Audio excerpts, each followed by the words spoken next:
Pada awal tahun 2019 kami berkunjung ke kota Pekalongan. Kunjungan ke kota Batik kali ini benar-benar terasa sangat indah. Setelah memperoleh keberkahan dari makam Al-Habib Al-Imam Ahmad bin Abdullah bin Tholib Al-Atos Sapuro dan menghadiri acara majelis Rasulullah di Wiradesa, pada tengah malamnya kami langsung pergi menuju ke kediaman Maulana Habib Lutfi bin Yahya. Menurut informasi yang kami dapat dari salah seorang khatim beliau, bahwa Habib Lutfi bin Yahya baru saja datang dari bepergian.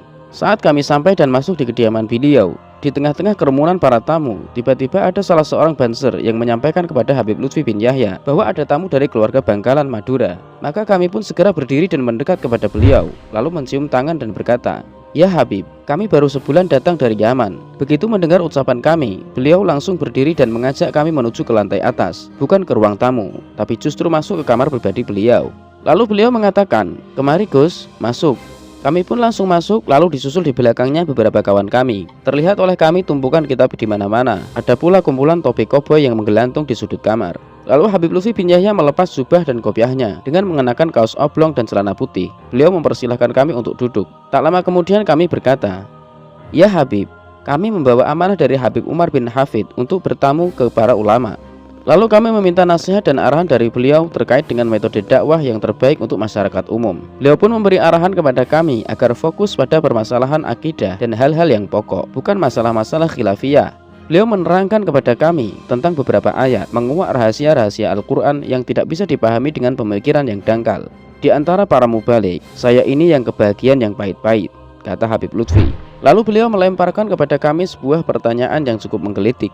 Sampai sudah pernah duduk dengan Kami pun menjawab, "Belum Habib." Sama peminum? Maka kami pun menjawab, "Belum juga Habib."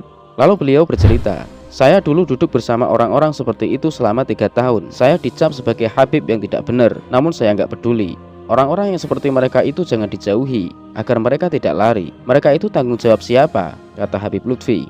Beliau pun kemudian melanjutkan, "Ketika kita berdakwah, maka jangan jadikan orang lain sebagai lawan, namun jadikan mereka itu sebagai saudara. Ketika kita menganggap mereka sebagai saudara, maka kita akan bersikap baik terhadap mereka. Kunci dakwah itu adalah satu, yaitu kasih sayang dan kepedulian terhadap sesama. Bil mu'minina raufur rahim." Selain itu, beliau juga menjelaskan betapa pentingnya merangkuli orang-orang seperti itu dalam berdakwah dan menceritakan tentang bagaimana awal perjuangan dakwah beliau di masa lampau. Menurutnya, dakwah dengan sikap yang baik itu lebih kita butuhkan daripada hanya dengan sekadar ceramah-ceramah. Lalu kami berkata kepada beliau, dulu dakwah Habib Umar bin Hafid juga dengan menjemput bola, sama seperti yang dilakukan oleh Habib Lutfi bin Yahya. Habib Umar bin Hafid mendatangi pemuda-pemuda pemain bola, merangkul mereka, dan pada akhirnya mengajak mereka pada kegiatan-kegiatan keagamaan. Kemudian Habib Lutfi bin Yahya bercerita kembali dan mengatakan, "Saya ini kalau diajak umroh oleh orang jarang sekali mau. Masalahnya saya tidak ingin meninggalkan amanah yang begitu besar di sini. Tugas saya di sini juga amanah Rasulullah SAW. Coba seandainya uang yang dibuat untuk pergi umroh berkali-kali itu diberikan kepada orang-orang yang kelaparan, anak-anak pesantren yang putus sekolah karena tidak memiliki biaya, dan lain-lain yang lebih bermanfaat."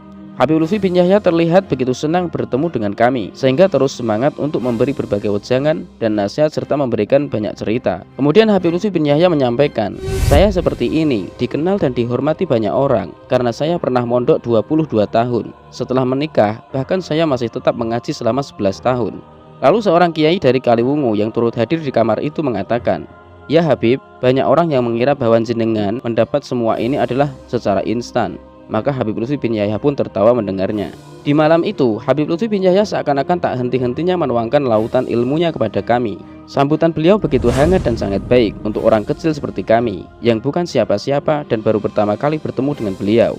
Tak terasa waktu sudah menunjukkan pukul 3 pagi, sudah 2 jam lebih kami mendengar wejangan-wejangan berharga dari beliau. Jika kami tidak meminta izin untuk pamit, mungkin pertemuan itu akan terus berlanjut hingga subuh. Kami pun bertanya dalam hati, beliau ini baru saja pulang dari acara, lalu langsung ikut rapat. Setelah itu menemui kami, dan nanti setelah subuh beliau akan pergi menuju Jakarta. Sementara saat ini beliau masih bersedia menemui tamu-tamu. Lalu kapan beliau beristirahatnya?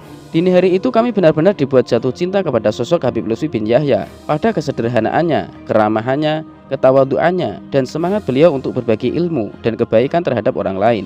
Ketika memandang wajah beliau saat tengah menjelaskan bermacam-macam teori dakwah, kami merasa sangat terharu.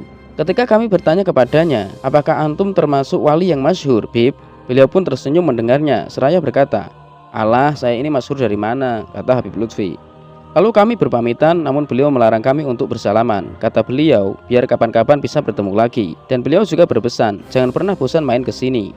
Pertemuan tersebut betul-betul sangat berharga. Bahkan hingga kini kami belum bisa melupakan indahnya pertemuan tersebut. Persis seperti yang dituturkan oleh Habib Umar bin Hafid. Berkumpul bersama mereka para kekasih Allah adalah nikmat surgawi yang bisa dirasakan di dunia yang fana ini. Semoga Habib Lutfi bin Yahya selalu diberikan kesehatan oleh Allah Subhanahu wa taala. Begitu pula Al Habib Umar bin Hafid. Di tengah-tengah perpecahan umat, betapa butuhnya mereka terhadap sosok ulama yang bijak, tenang, teduh, serta sejuk dan menyejukkan seperti Habib Lutfi bin Yahya.